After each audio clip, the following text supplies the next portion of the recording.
el tema Brasil, de una u otra manera, es un tema crucial, no solamente para los intereses de este país, sino para los intereses de la propia región, ¿no? En los últimos días se ha vivido momentos de crisis política, luego que la Cámara de Diputados pasara ya al Senado de la República, al Senado brasileño, justamente la decisión que probablemente en los próximos días tendrá que tomar. Pero ayer ha sido un momento, creo que dramático en la vida de los brasileños, la presentación de la presidenta Dilma Rousseff ante las Naciones Unidas, ¿no? Prácticamente ha hecho un llamado justamente para supuestamente defender la estabilidad política en ese país. Por eso esta mañana, y agradeciendo la cordialidad del señor Francisco Belaúnde, hemos querido invitarlo. Es un reconocido analista en temas internacionales y nos acompaña en esta parte del programa. Buen día y le agradezco la gentileza. Buenos días, encantado. ¿Cómo entendemos la crisis brasileña, la crisis política en realidad? Porque ha sido muy intensa, va cambiando día a día el panorama. Comenzó ciertamente con el caso de la corrupción en la que estuvo inmersa Petrobras, un conjunto de empresas brasileñas comprometieron a líderes políticos, a personalidades políticas, y hoy ya le ha tocado en la fibra a la propia presidenta de la República. ¿Cómo entendemos esta crisis brasileña? Sí, en realidad es una crisis que tiene muchas facetas, por eso a veces no es fácil entender todos los temas, ¿no? Hay que, primero, en lo que se refiere concretamente a lo de Dilma Rousseff, claro, aquí estamos hablando un procedimiento que no es por corrupción. Exacto, eso hay que explicarlo. Yo creo que eso hay que tenerlo muy claro. Este es un procedimiento simplemente, en realidad, por haber infringido normas presupuestarias, al haber hecho una manipulación contable de forma tal de hacer, digamos, desaparecer, entre comillas, un déficit, ¿no? Por los programas sociales. Entonces, digamos, dinero que venía de cuentas de bancos estatales fueron atribuidos como si fueran financiamiento de estos programas sociales y por lo tanto de alguna forma el desequilibrio se cubría. Entonces, y esto por razones políticas. Lo que se ha dicho es que esa es una práctica en la que otros gobiernos habían incurrido, pero que con Dilma Rousseff, según las informaciones, se hizo mucho más, digamos, frecuente, ¿no? Entonces, falta ha habido. Hay una falta concreta, sí. Ahora, eso que dé lugar a un procedimiento de destitución, justamente toda la discusión está ahí. Si efectivamente, hasta qué punto la Constitución brasileña da margen. Muchas veces, hay que decirlo efectivamente, que los procedimientos de vacancia o de destitución dejan un margen de apreciación muy grande a los parlamentarios, ¿no? En el mismo Perú también, ¿no? Estamos hablando de la incapacidad moral, y incapacidad moral puede ser cualquier cosa finalmente, ¿no? Entonces ¿cómo la definimos? ¿Cómo la entendemos y cómo la aplicamos, ¿no? Así es. Entonces eso queda un poco a la discreción de los parlamentarios y hay que ver que finalmente es un procedimiento político porque es hecho en el Congreso por los parlamentarios. Entonces no es como un juicio donde todo tiene que ser mucho más preciso. Entonces, claro, se puede prestar a abusos, se puede prestar a cálculos. Entonces, lo que hay que dejar muy en claro, ¿hay una falta? Sí. Ahora, que hayan, por supuesto, intereses, oportunismos de la oposición, sin duda también, ¿no? Yo creo que la demostración de eso quedó muy clara en el día de la votación, donde la gente votaba por Dios, por una serie, por la familia, por una serie de cosas, y el tema de fondo simplemente desapareció. A mí me hacía recordar las expresiones cuando juramentaban a alguno de los congresistas acá. Exacto, bueno, uno que juró por Dios y por la plata, así es, ¿no? Que ya fue famoso, ¿no? Bueno, en todo caso, el tema está en que efectivamente hay un procedimiento. Ahora, lo que sí no se puede decir, creo yo, es que hay un golpe. Yo creo que eso es faltar a la verdad, porque es un procedimiento que está previsto en la Constitución y ahí donde existe, de todas maneras, se aplica. Pensemos, por ejemplo, en lo que pasó en Estados Unidos, no con Richard Nixon, porque ahí hubo pues un delito, ¿no? Aunque no se llegó a la vía judicial, por lo menos en lo que a él se refiere, pero por ejemplo el caso de Bill Clinton, que se le empezó un procedimiento en el Congreso porque supuestamente había mentido en el famoso caso de Mónica Lewinsky, ¿no? Nadie se le ocurrió decir en ese momento momento que había en curso un golpe. Al final el procedimiento no prosperó, felizmente, porque en realidad era un exceso, ¿no? Pero en todo caso, sí, es un procedimiento que se presta exceso, sí, pero de ahí a decir que hay un golpe, no. Entonces yo creo que en ese sentido los que hablan de golpe están, a mi modo de ver, están equivocados. Claro, lo que ocurre en Brasil, y si no corríjame, es la sumatoria de crisis más crisis más crisis. Así es. Lo que pasa es que, claro, uno ve, en realidad están aprovechando esta circunstancia para intentar sacar a Dilma Rousseff, seguramente muchos por cuestiones simplemente de venganza política o lo que se fuere, pero también porque hay una situación de crisis política y económica y social muy seria. Entonces se ve que... Perdona, Francisco, sí. Y añadamos de una manera específica ambiental, nada menos que en el estado de Sao Paulo y en la mega ciudad de Sao Paulo una crisis ambiental muy seria que tiene costos económicos, sociales y consecuencias políticas también, ¿verdad? Claro que sí, o sea, hay efectivamente es una acumulación de problemas que hacen que en estos momentos el gobierno de Dilma Rousseff esté en una situación de debilidad extrema. Entonces, en esas condiciones se necesita, en realidad, para resolver estas crisis, se necesita un gobierno que tenga fuerza suficiente, ¿no? El gobierno de Dilma Rousseff no la tiene, y no la tiene también por sus propios errores, ¿no? Y también porque hay un sistema electoral que en Brasil que es digamos que ha generado una dispersión de las fuerzas en el Parlamento. Hay más de 20 fuerzas, que hace pues que de todas maneras intrínsecamente los gobiernos suelen ser muy débiles, ¿no? Y más aún con una crisis que involucra nada menos, digamos en temas de corrupción, que involucra nada menos que al expresidente Lula, ¿no? Y que además ha sido de alguna forma apañado, entre comillas, por Dilma Rousseff al ser nombrado, aunque ese nombramiento quedó abortado, al ser nombrado ministro como una forma obvia, que era bastante obvia y grosera, de evitarle, digamos, ser procesado por este juez famoso ahora, juez Moro, ¿no? Que podía incluso ordenar su detención preventiva. Entonces la maniobra es demasiado grosera y todo eso ha agravado aún más la debilidad de Dilma Rousseff. Entonces, ¿qué viene ahora? Lo que viene ahora es este procedimiento en el Senado esta vez, ¿no? Una vez que ya la Cámara de Diputados decidió por mayoría calificada, 2/3, en el Senado el procedimiento es por mayoría simple.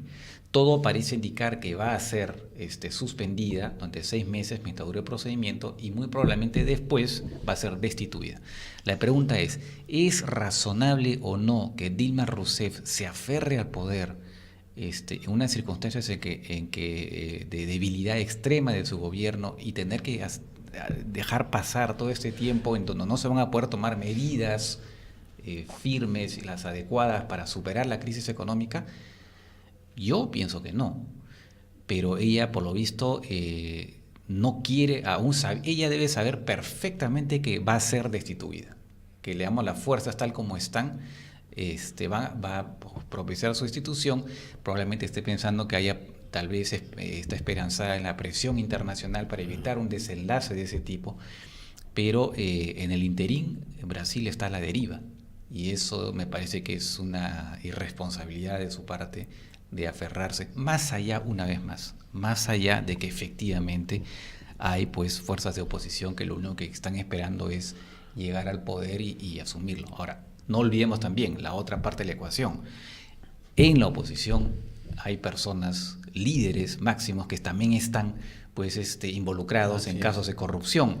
El mismo Temer podría estar incluso involucrado en el caso en que por el que está siendo procesada en el Congreso la señora Dilma Rousseff. Hablamos del vicepresidente. El vicepresidente, nada menos. Eso te quería preguntar, así es, nada menos. Porque eso hace todavía más delicado, más frágil este interregno, este periodo. Así es. Así es, porque efectivamente quien asumiría el poder en caso de ser efectivamente suspendida la presidenta sería un vicepresidente que también está cuestionado. Y también está cuestionado por corrupción el señor Cunha, que es el presidente de la Cámara de Diputados. Entonces, todo el mundo está cuestionado. Bueno, gran parte de la clase política brasileña está cuestionada. A mi modo de ver, yo creo que la manera de salir de este entrampamiento, creo yo, sería un adelanto a las elecciones. O sea, una renuncia de Temer, una renuncia de Cunha y pasar a adelantar las elecciones porque, y eso también se dice en Brasil, no estoy inventando nada, no se me ha ocurrido a mí. Yo creo que sería la única salida, digamos, que se impone, es una medida drástica, pero yo no veo otra solución. Que además tendría la ventaja para el gobierno de que no aumentaría el tiempo con disparos contra Lula. En realidad muchos dicen esto es un proceso en el cual apunta a Dilma y pégale a Lula. De carambola. De carambola. Cuanto más demora esto, Lula va a estar más expuesto, va a tener que intervenir más. Si se diera esta salida que tú estás poniendo sobre la mesa, reflexionando sobre ella, Lula tendría algo más de tiempo a su favor. Claro. Pero yo quería hacerte una pregunta. ¿Qué papel juegan en esto las articulaciones regionales? Y aquí se ha hablado en algún momento, también se ha dicho de las Fuerzas Armadas, no olvidándonos que Brasil pasa de la noche a la mañana con sus Fuerzas Armadas de ser una monarquía, la sede del imperio, a ser una república, y que ha sido un país en el cual ha habido un largo periodo de participación de las Fuerzas Armadas en este proceso. Sobre esos dos aspectos me gustaría alguna reflexión tuya, si te parece. Sí, mira, sobre el tema de las Fuerzas Armadas, claramente hay manifestantes, hay grupos de extrema derecha en Brasil que claramente llaman a un golpe de Estado. O sea, eso no se puede tampoco ocultar, ¿no? Hay gente, efectivamente, que claramente antidemocrática y que de alguna forma en su desesperación por salir del gobierno del PT, del Partido de los Trabajadores, están llamando a una intervención de las Fuerzas Armadas, ¿no? En cuanto a la actuación misma de las Fuerzas Armadas, se dio una información en un momento dado en la que cuando se anunciaba efectivamente todo este procedimiento contra Dilma Rousseff y que podían haber manifestaciones incluso frente al Palacio Presidencial de Planalto, se decía que las Fuerzas Armadas habían decidido no custodiar el Palacio y otros edificios emblemáticos, en todo caso del gobierno. Entonces, eso también podría indicar un cierto malestar eventualmente. Pero más allá de eso, yo veo muy difícil que pudiera haber una intervención de las Fuerzas Armadas, salvo que la situación en las calles se ponga más complicada, porque esa es otra parte de la ecuación, y es que las manifestaciones se multiplican, hay una tensión muy grande en Brasil y podrían haber enfrentamientos claros entre los partidarios del gobierno y los de la oposición. Entonces, si las cosas se salen de las manos, eventualmente, ¿no? Pero al margen de eso yo veo muy complicado, porque no estamos en una época en que estas cosas se podían tolerar, ¿no? En épocas de Guerra Fría. Bien, estamos conversando a través de Enlace Regional con el señor Francisco Belaúnde. Él es reconocido analista en temas internacionales y el tema que estamos abordando es la crisis política en Brasil. Señor Belaúnde, parece inevitable que el Senado brasileño va a suspender por 6 meses a Dilma Rousseff, siguiendo el procedimiento del marco constitucional brasileño. Pero la pregunta es, ¿tiene capacidad de juego político en este momento Dilma Rousseff? Porque ya prácticamente está aislada. Las alianzas políticas que había construido el Partido de los Trabajadores, las alianzas que tenía con gente muy cercana incluso a su entorno ministerial, prácticamente van desapareciendo, se van extinguiendo o no quieren saber nada del gobierno y particularmente de la señora Rousseff, ¿no? No, por eso decía, yo creo que ya su juego político se ha reducido muchísimo. Por eso es que ella está buscando la vía internacional. Lo que ella está Ahora, ¿es una buena salida a la vía internacional? No, me parece que es irresponsable. ¿Ya? No, es irresponsable. Es irresponsable porque es primero digamos disminuir lo que es la Constitución brasileña. La Constitución brasileña ha previsto este procedimiento. Y entonces ella no puede pretender que los organismos internacionales condenen a su país por un procedimiento que finalmente, más allá de las segundas intenciones de la oposición, es constitucional. Y sería caer en un intervencionismo político, ¿no? Exactamente. O sea, aquí no estamos como en el caso de Venezuela, donde Así sí en es. Venezuela hay claramente pues un gobierno condiciones autoritario, están claras, así es. donde ahí sí se justifica que, por ejemplo, el señor Luis Almagro, como lo ha hecho, en este caso sí hay que saludarlo, habló a favor de los prisioneros políticos en Venezuela, y eso está muy bien. Pero lo que no puede hacerse es con lo que le hizo, por ejemplo, en el Perú, hablar de ¿cómo se llama? Semidemocracia, ¿no? Cuando no viene al caso, ¿no? En el caso de Brasil, justamente el señor Luis Almagro no ha dicho que hay un golpe, pero sí se ha pronunciado a favor de Dilma Rousseff y ha criticado a la oposición. Y eso está, o sea, en tanto, digamos, desde el punto de vista de las relaciones internacionales, de lo que es una organización internacional, él no es un personaje X que opina, no. Él es secretario general de la OEA, por lo tanto no puede tomar posición ni por Twitter ni por lo que sea, ¿no? De manera pública, por alguna de las partes en conflicto en un país. Eso es absolutamente inaceptable, y yo creo que aquí el señor Luis Almagro tiene un poco, me da la impresión que es un poco impulsivo. Está muy bien en el caso de Venezuela, pero tiene que controlarse en los demás casos, porque no estamos en una situación similar a la de Venezuela, de ninguna manera. Él ya ha sido criticado por varios importantes políticos y académicos y periodistas uruguayos por estas declaraciones impropias, y algunas de ellas no solo impropias, sino infundadas. Totalmente. Y yo quería hacerte una pregunta. ¿Te imaginas tú los próximos meses, los próximos años, ¿no? Un Brasil líder importante, no único de los BRICS, de estos 5 países emergentes importantes a escala mundial, que produce aviones, que va a producir submarinos, que tiene una tecnología avanzada en muchos campos y que es aliado estratégico del Perú? ¿Te imaginas en una situación de declinio, de declive económico? ¿O piensas que es posible que la economía brasilera, no obstante estas alteraciones políticas, de alguna manera siga funcionando y siga la máquina económica y financiera brasilera manteniéndose a flote? Mira, por lo pronto, la actualidad no es así, en el sentido en que ya tienen una recesión, y está prevista una recesión también para este año del 3,5%, si no me equivoco. O sea, en el corto plazo, la economía brasileña va a pasar por un momento, está pasando por un momento complicado, y va a seguir todavía un tiempo. Ahora, Brasil tiene pues es un país gigantesco, es un mercado enorme, siempre va a interesar a los inversionistas, tiene pues efectivamente, como has mencionado, una capacidad industrial, fabrica aviones, o sea, tiene todo para restablecerse, ¿no? Entonces, yo creo que finalmente va a ser algo así, se va a restablecer.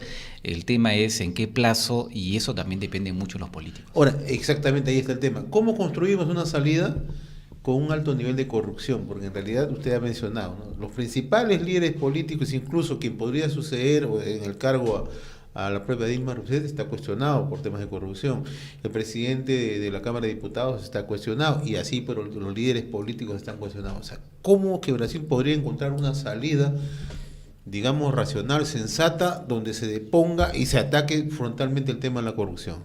Bueno, felizmente el tema de la corrupción está siendo abordado por las autoridades fiscales y judiciales, que funcionan bien. Había una reforma de esas instancias hace ya 15, 20 años en Brasil, y por lo tanto esas instancias están funcionando, gente que está bien pagada. A pesar de la presión política, que es fuerte. Que se reciben una presión política muy fuerte. A veces los mismos fiscales o jueces se pueden exceder. Considero, por ejemplo, que el hecho que el juez Moro que haya publicado estas conversaciones telefónicas, que son parte del expediente, y que las saque al aire, está mal, ¿no?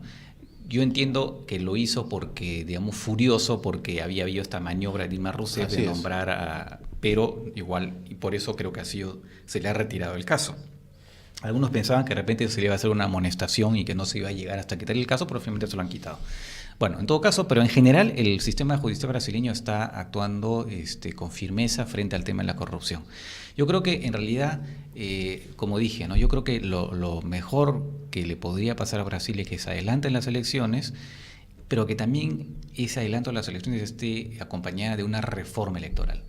Una reforma del sistema político, porque no es posible que esté tan fragmentado el Congreso, a tal punto que incluso el PT, tiene alrededor del 10% más o menos de los parlamentarios, lo cual es una cosa alucinante pensando que es un partido de gobierno. No puede pasar algo así.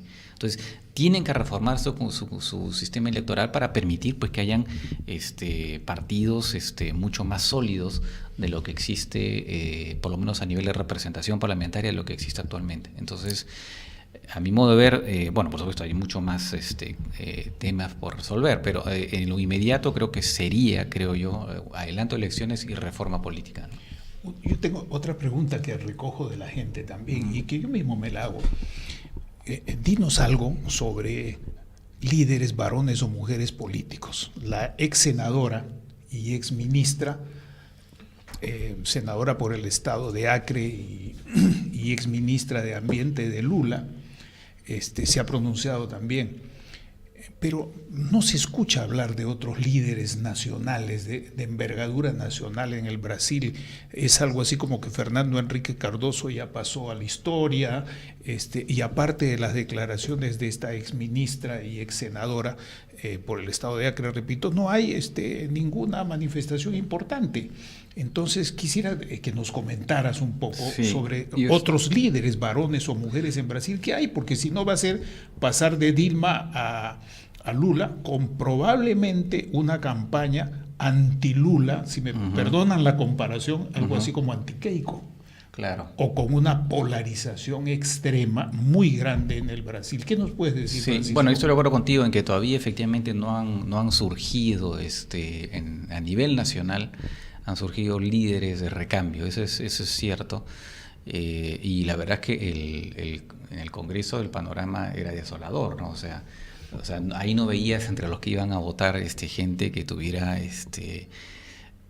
digamos, no, en todo caso no eran los más visibles, ¿no? Gente que uno hubiera, bueno, es una persona que está, digamos, se le ve razonable, ¿no? Hasta ahora, efectivamente, la figura de recambio más obvia es Marina Silva, ¿no? Es Marina Silva, porque por lo menos ella tiene una reputación, además de ser una persona honesta. Entonces, yo creo que ahí tiene un reto Brasil, ¿no? Que es hacer que surjan, que seguramente los hay. Lo que pasa es que están muchas veces, como sucede, ¿no? Están, digamos, tapados por los que están arriba, ¿no? Pero es posible que en la medida en que se vaya a, digamos, a convocar a nuevas elecciones, y se convocan, en ese momento surjan nuevos liderazgos, nuevas personas, eventualmente tú has hablado del tema regional, eventualmente entre digamos, los estados, a nivel de los estados. Dicho sea de paso, la mayoría de los estados también de los gobiernos regionales están a favor, en todo caso, del impeachment contra Dilma Rousseff, no se han pronunciado. Entonces, en esos sectores, ¿no? en la política regional probablemente sí hayan líderes que de alguna manera pudieran, digamos, tomar la posta y regenerar la política brasileña, ¿no? Sobre esto, ¿tú tienes alguna información si Fernando Henrique Cardoso ha tenido algún planteamiento, alguna declaración pública sobre el tema, o él ya está completamente retirado y no es ni legalmente ni prácticamente posible que retorne a la arena política? Porque él salió bien del gobierno. No, él se ha pronunciado claramente a favor del impeachment, e incluso ha pedido la renuncia, y esto estamos hablando hace varios meses, ¿eh? Hace varios meses él ya pidió la renuncia de Dilma Rousseff. O sea, él es una persona que opina, que está ahí. Ahora, que pudiera tener un retorno sería, como medida desesperada, y sería triste, ¿no? Porque entonces sería confirmar que efectivamente Brasil, así como le ha pasado en el fútbol, que ya no los vemos a los grandes jugadores, salvo al Neymar, ¿no? De repente se ha quedado sin personal político de calidad, lo cual sería absolutamente triste. ¿Y legalmente es posible, Francisco? Que él pudiera, en este momento no te lo puedo asegurar, pero entiendo que sí, porque Lula quiere postular a las elecciones próximas. Es cierto, ¿no? Hoy es el único Es candidato el único. fijo. Sí, entonces además, además no solo eso, Lula en las encuestas aparece con un 20% de intención de voto a pesar de todo. Claro, es 20% es poco con respecto al universo total, ¿no? Claro. Pero es el candidato que en estos momentos, o posible candidato que está encabezando las encuestas. Entonces, no sigue siendo una persona que en medio de todo, aun cuando mayoritariamente la gente considere que ha incurrido en corrupción, pero de todas maneras hay un bolsón importante de gente que él lo sigue apoyando. Una precisión final. ¿Es la crisis política más intensa que ha vivido Brasil en los últimos años que se recuerda? En los últimos años sí. Sí, Sí. claro. O sea, desde que Brasil pasó la democracia, ¿Ya? el año 85 no ha habido una crisis como esta.